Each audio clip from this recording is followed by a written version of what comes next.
So here it is, first look at the Beetlejuice sequel. We're gonna skip down here to the less interesting image. This one's pretty cool.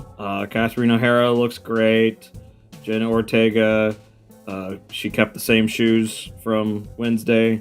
I guess she's really insecure about her height. She just also looks like Jenna Ortega. I don't know if she's playing a character in this or what.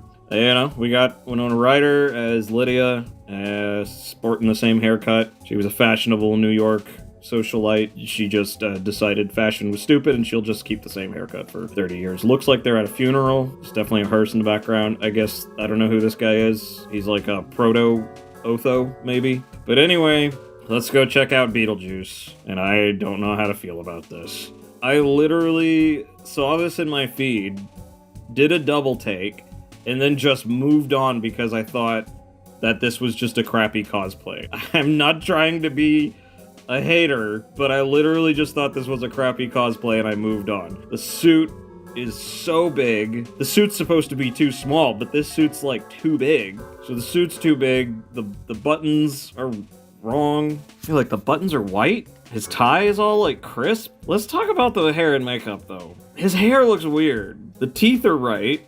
It just looks a little bit more groomed. It's got these little bits on top, just kind of like curving, and then like on the side, really long, and it's very separate from what's on top. And really, it just looks too thick. It doesn't have that sort of thinning quality to it. It's very big coming off the back of his head. I mean, now this is not a totally high quality image, but it just looks like painted on. There's no texture.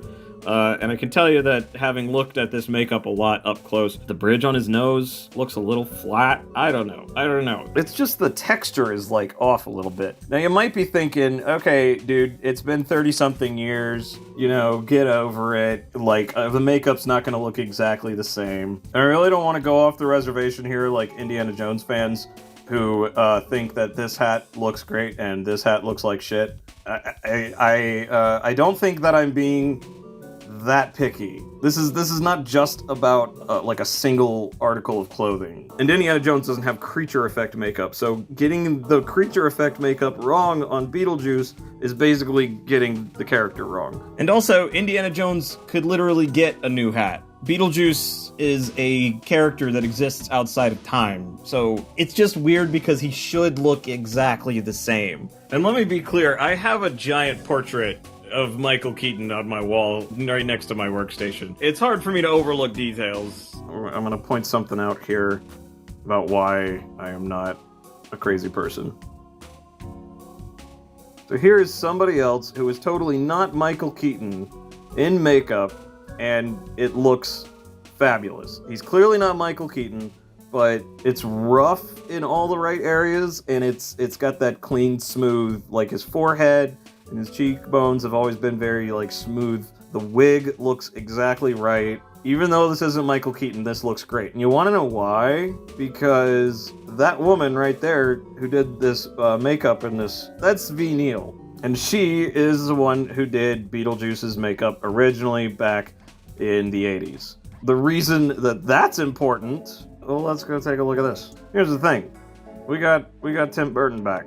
Costume design, Colleen Atwood. She has been Tim Burton's costume person for a very long time. Music, we got Danny Elfman back. Always good. Under producers, we've got Tim. We've got David Geffen coming back. And we've got Larry Wilson, who wrote the final draft for the original Beetlejuice, also producing. Those are all good signs. Then we go to the makeup department, and look who is not here.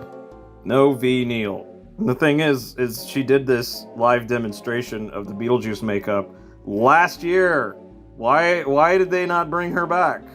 So there's just one more thing that's weirding me out about this. This isn't even a nitpick, it's just something that causes concern for me. He is clearly in the attic, standing behind the model, because you can see the stars and the sun and the moon. He's up really high, which is weird. I guess maybe he's floating. What concerns me about that is that the movie ended with the model being in the living room. So this feels a little bit like one of those bad tropes where the status quo of the first film at the beginning is like reset in the beginning of the second film. I don't know. Like I said, I'm not trying to be a hater. I saw this, I thought it was a cosplay, and I moved on. And I thought it was a cosplay because of these little details that are a little bit in the uncanny valley. He's got the ring, his sleeves are way too long. Okay, maybe that's his watches there. I don't know. I don't know. I don't know.